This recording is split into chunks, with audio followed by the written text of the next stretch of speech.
अपने बेहतरीन अंदाज से तीखे सवाल को मुस्कुराकर पूछने वाले टीवी एंकर रजत शर्मा को भला कौन नहीं जानता। गंगा में पानी के जहाज चलाने की योजना बनाई तो फायदा तो प्रियंका गांधी ने उठाया, पूरा कैंपेन कर दिया उन्होंने। आज हम अपने इस वीडियो में रजत शर्मा के जिंदगी से जुड़े कुछ बेहतरीन किस्से को आपको बताएंगे, तो आप इस वीडियो में अंत तक बने रहिए। यकीनन इस वीडियो से आपको बहुत कुछ सीखने को मिलेगा। ज्यादातर लोग रजत शर्मा को उनके शो आपकी अदालत के वजह से जानते हैं। उनकी शानदार पर्सनालिटी, आपकी अदालत में तीखे सवाल और आत्मविश्वास से भरे हुए रजत शर्मा के चेहरे पर तैरती मुस्कान उनके व्यक्तित्व को मजबूत और प्रभावशाली बना देती है। रजत शर्मा का जन्म 18 फरवरी 1957 को दिल्ली के सब्जी मंडी क्षेत्र में हुआ। इनके परिवार में 6 भाई और 1 बहन थी। ये सभी माता पिता के साथ एक छोटे से कमरे में रहते थे। एक छोटा सा 10 बाई 10 का कमरा, और उसी कमरे में रजत शर्मा के माता पिता अपने बच्चों को लेके उसी कमरे में गुजर बसर करते थे।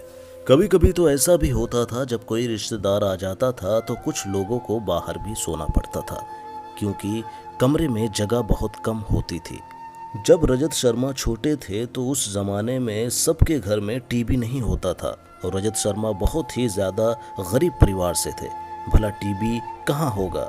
उनके पूरे परिवार को 2 वक्त का खाना मिल जाए यही बहुत था। पर रजत शर्मा बचपन से ही टीवी देखने के बहुत ही ज्यादा शौकीन थे, और वो अपने पड़ोस में किसी के घर टीवी देखने जाते थे। उस समय दूरदर्शन पर मूवी आती थी, जो कि 2 भाग में दिखाते थे। आधी भाग शनिवार को तो दूसरी भाग रविवार को आता था। रजत शर्मा शनिवार को पड़ोसी के घर मनोज कुमार की फिल्म शहीद का 1 भाग देखकर आए, और बड़ी बेसब्री से रविवार का इंतजार किया। जब रविवार को पड़ोसी के घर गए तो उसने दरवाजा बंद कर लिया, और रजत शर्मा बिना मूवी देखे रोते रोते घर वापस आ गए। रजत को रोते देख जब उनके पिता ने कारण पूछा तो उनके पिता ने एक बात कही, जिस बात से रजत शर्मा की जिंदगी बदल गई। उन्होंने कहा कि बेटा, तुम किसी दूसरे को टीवी पर देखने के लिए किसी तीसरे के घर जाते हो। दम है तो तुम कुछ ऐसा काम करो कि तुम टीवी पर आओ और लोग तुम्हें देखें। ये बात रजत शर्मा के दिलो दिमाग में बैठ गई, और उन्होंने इतना ज्यादा मेहनत किया कि लोग उन्हें देखने आते ही हैं, बल्कि बड़े बड़े नेता और बड़े बड़े बॉलीवुड के स्टार भी रजत शर्मा के फैन हैं। छोटी सी उम्र में ही रजत शर्मा को ये बात समझ आ गई थी कि अगर गरीबी से निकलना है तो पढ़ाई करनी पड़ेगी। 1971 में करोल बाग के रामजस कॉलेज में अपनी पढ़ाई जारी रखी। उस वक्त सभी बच्चे बस से जाते थे, पर बस की फीस न दे पाने की वजह से रजत शर्मा पैदल ही स्कूल जाते थे।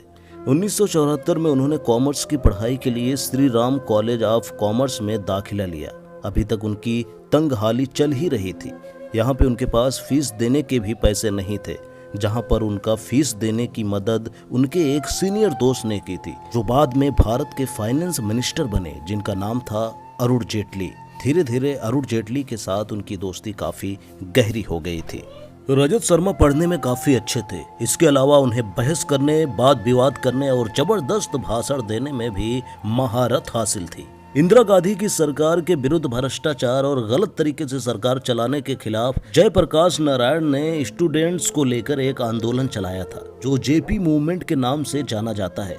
इस आंदोलन में रजत शर्मा भी कूद पड़े थे, परंतु 1975 में आपातकाल लग गया और आंदोलनकारियों को पकड़कर जेल में डाल दिया गया, जिसमें रजत शर्मा भी थे। इसके बाद 11 महीने तक रजत शर्मा तिहाड़ जेल में बंद रहे। इसी तरह रजत शर्मा राजनीति के साथ साथ चलते रहे, और साथ में अपने बोलने के अंदाज और ज्ञान को और भी ज्यादा निखारते रहे।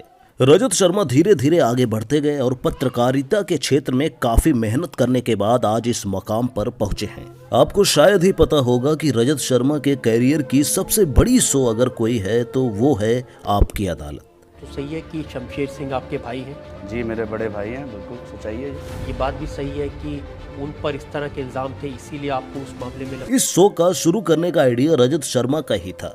रजत शर्मा एक ऐसा शो बनाना चाहते थे जो बिल्कुल अदालत की कार्रवाई जैसा लगे, और ये आइडिया सभी को पसंद आया, और आज ये शो करोड़ों लोग देखते हैं और बहुत ही ज्यादा प्यार देते हैं। इस शो का पहला शुरुआती एपिसोड लालू प्रसाद यादव के साथ शूट हुआ था, जिसके बाद इस शो में लोग आते गए और कानवा बनता गया। रजत शर्मा अपने मन और दिल की बात लोगों के सामने रखते गए, और रजत शर्मा अपने तीखे तीखे सवाल पूछते गए, बिना डरे, चाहे सामने वाला कितना भी बड़ा पॉलिटिक्स क्यों ना हो। साल 2014 में चुनाव के बिल्कुल पहले रजत शर्मा ने नरेंद्र मोदी का इंटरव्यू आपकी अदालत में लिया था। इस इंटरव्यू ने टॉप के सारे रिकॉर्ड तोड़ दिए थे। कुछ लोगों का कहना है कि नरेंद्र मोदी का उस चुनाव को जीतने के पीछे आपकी अदालत में दिए गए इंटरव्यू का बहुत ही बड़ा योगदान था, जिस इंटरव्यू को लोग बहुत ही ज्यादा पसंद किए थे। 2 दिसंबर 2014 का दिन रजत शर्मा और भारत के लोगों के लिए काफी यादगार रहा। इस आपकी अदालत ने अपने 21 साल पूरे किए थे और इसी खुशी में आपकी अदालत के सेट पर जो देखा गया उसका सभी का इंतजार था। दरअसल इस दिन समारोह का हिस्सा बने थे राष्ट्रपति, प्रधानमंत्री, बड़े बड़े बिजनेसमैन, मशहूर गायक, समाज सेवक, टीवी जगत के डायरेक्टर और प्रोड्यूसर और बॉलीवुड के तीनों खानों को भी एक साथ देखा गया था। रजत शर्मा जैसे शानदार व्यक्ति से हर कोई मिलना चाहता है, उन्हें सुनना चाहता है, उन्हें देखना चाहता है, जो सच में भारत देश के लिए एक गौरव है। दोस्तों, अगर आप हमारी आवाज़ में बॉलीवुड के लोगों के किस्सा सुनना चाहते हैं तो इस चैनल को सब्सक्राइब करें और बेल आइकन के बटन को प्रेस करें। शुक्रिया।